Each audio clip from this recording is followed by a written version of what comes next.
ये कहानी एक अजीब है, लगभग 109 साल पुरानी कहानी है। बात 1911 की है। 1911 में इटली से एक ट्रेन चलती है।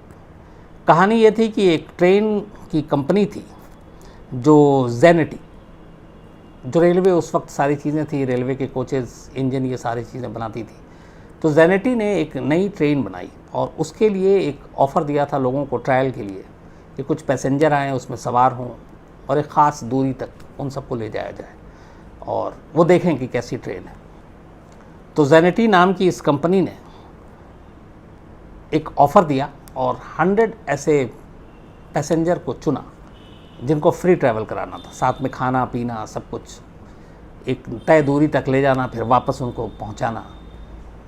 तो बहुत सारे ऐसे कुछ इसमें वो ऐसी चीज़ें की थी उन्होंने जिसमें ऐसे 100 पैसेंजर की लिस्ट बनाई गई और 100 मुसाफिरों को इस ट्रेन में, जो पहला ट्रायल था, उसमें बैठाया। बिल्कुल नई ट्रेन, उस वक्त 1911 के हिसाब से उसमें नई टेक्नोलॉजी, और इस ट्रेन में 100 पैसेंजर और 6 जो है वो ट्रेन के जो ड्राइवर और बाकी लोग थे।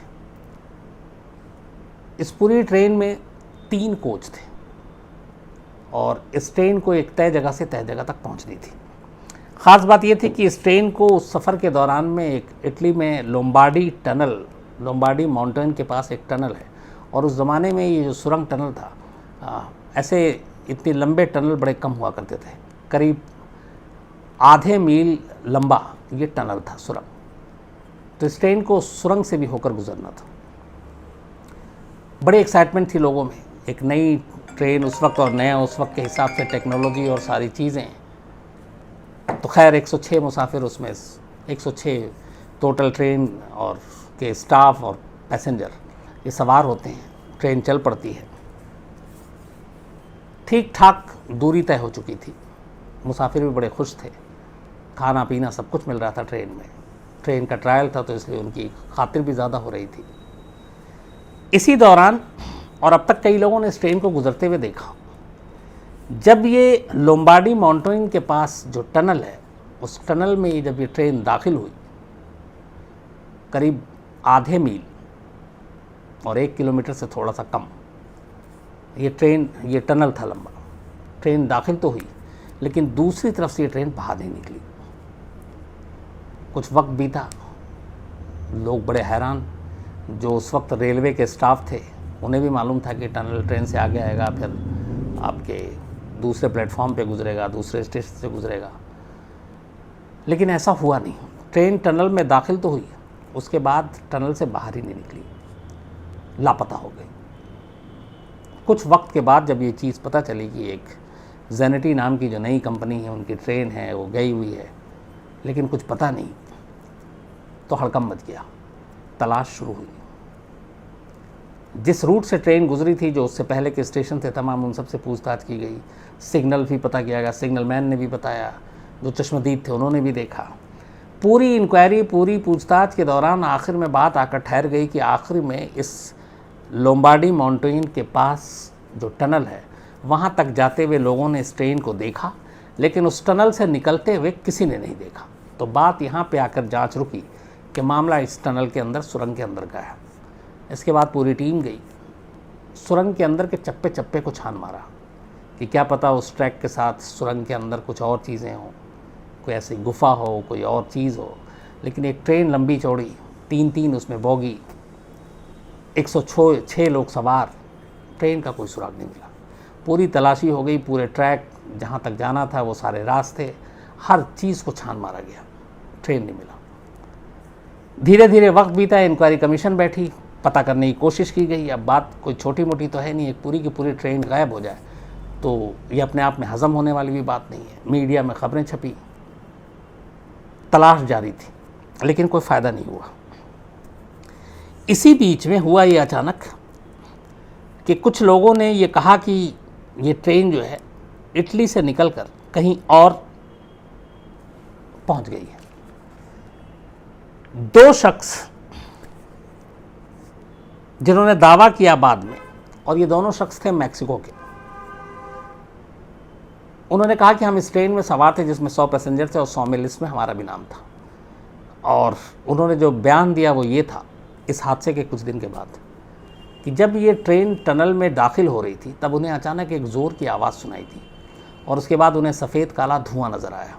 तो वो दोनों घबरा गए और वो चलती ट्रेन से कूद पड़े टनल में दाखिल होने से पहले। दोनों की मानसिक हालत ठीक नहीं थी। वहाँ पे उनको साइकेट्रिस्ट ने देखा, सब कुछ देखा, बट वो अजीब ऊट पटांग बातें भी कर रहे थे। लेकिन ये कह रहे थे कि वो दोनों उस ट्रेन में सवार थे और रिकॉर्ड के हिसाब से पता भी चला कि हाँ वो उस ट्रेन में सवार थे। लेकिन सिर्फ ये चीज़ें कि टनल से पहले एक अजीब चीज़ हुई, उसके बाद कुछ पता नहीं चला और दोनों कूद गए। छानबीन की गई लेकिन कोई ऐसा और चश्मदीद था नहीं जो बता सके। तो उन दोनों के इस बयान से इस ट्रेन को ढूंढने में कोई बहुत फ़ायदा नहीं हो पाया। इसी बीच में एक और चीज़ होती है, एक और दावा किया जाता है और इस बार ये दावा किया जाता है फिर मैक्सिको से। मैक्सिको की एक डॉक्टर थी। उस डॉक्टर ने ये कहा कि उनके पास इस हादसे के कुछ वक्त के बाद 104 पेशेंट आए थे उनके हॉस्पिटल में और वो 104 के 4 जो थे वो मानसिक रूप से परेशान थे, बीमार थे और अजीब अजीब हरकतें कर रहे थे, अजीब अजीब बातें कर रहे थे, बट वो कुछ बता नहीं पा रहे थे कि वो हैं क्या, उनकी सच्चाई क्या है। लेकिन वो 104 थे। ये बात धीरे धीरे इटली पहुंची। जब इटली पहुंची तो लोग घबराए इसलिए कि 2 पैसेंजर ने दावा किया कि वो ट्रेन से कूद चुका है। अब यहाँ पे बात आ रही है कि 104 मैक्सिको में एक डॉक्टर ने कहा कि हॉस्पिटल आए और वो 104 के 4 मानसिक रूप से बीमार थे और अजीब बिहेव कर रहे थे। तो 104 और 2 106 होते हैं और उस ट्रेन में टोटल 106 ही लोग थे। लेकिन ये सच्चाई क्या थी? बाद में पता चला कि वो जो 104 थे वो 104 के 104 गायब हो गए। तो वो भी कड़ियाँ जुड़ नहीं पाई, ये ट्रेन के थे फिर कहाँ गए। और चूँकि हॉस्पिटल ने ये कहा कि मानसिक रूप से बीमार ऊटपटांग बातें कर रहे हैं तो उन्होंने उनको बहुत सीरियस भी नहीं लिया, तो वो भी निकल गए। इसके बाद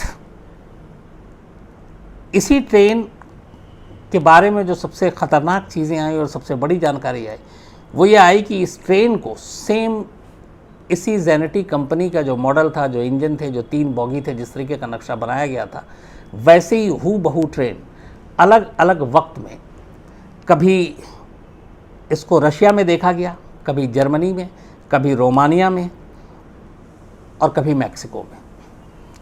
यहाँ तक तो बात ठीक थी। ये ट्रेन चली थी 1911 में, लेकिन 1911 से करीब 71 साल पहले 1840 में मैक्सिको में सेम ट्रेन देखी गई थी, जिसका सेम इंजन, सेम 3 बॉगी और सब कुछ नक्शा वैसे ही। तो अब सवाल ये है कि 1840 में मैक्सिको में वैसी ही ट्रेन देखी गई। 1911 में जेनेटी कंपनी ने इस ट्रेन को पहली बार बनाया। 100 से ज़्यादा मुसाफिरों को इसमें बैठाया, 6 क्रू मेंबर थे जो ट्रेन के गार्ड और ड्राइवर। और 1911 में ये ट्रेन इटली से गायब होता है। तो अगर 1911 में ये गायब हुआ तो 1840 में वो ट्रेन कैसे देखी गई? और 1840 में वो देखी गई तो फिर 1840 से लेकर 1911 तक क्यों नहीं देखी गई? 1911 में देखने के बाद ये 104 एक अलग हॉस्पिटल में 2 भाग कराए, वो कहाँ से थे? फिर रशिया में कहाँ से वो ट्रेन आ गई? वहाँ के लोगों ने कैसे सेम हूबहू ट्रेन देखी? तो इस पूरी ट्रेन की मिस्ट्री है क्या? आज 2020 में है हम, लगभग 109 साल पुरानी बात हो गई। अगर 1911 इटली की इस बात की बात करें, इसके सारे रिकॉर्ड भी है इटली में। इसका पुख्ता इस बारे में कोई जानकारी किसी के पास नहीं।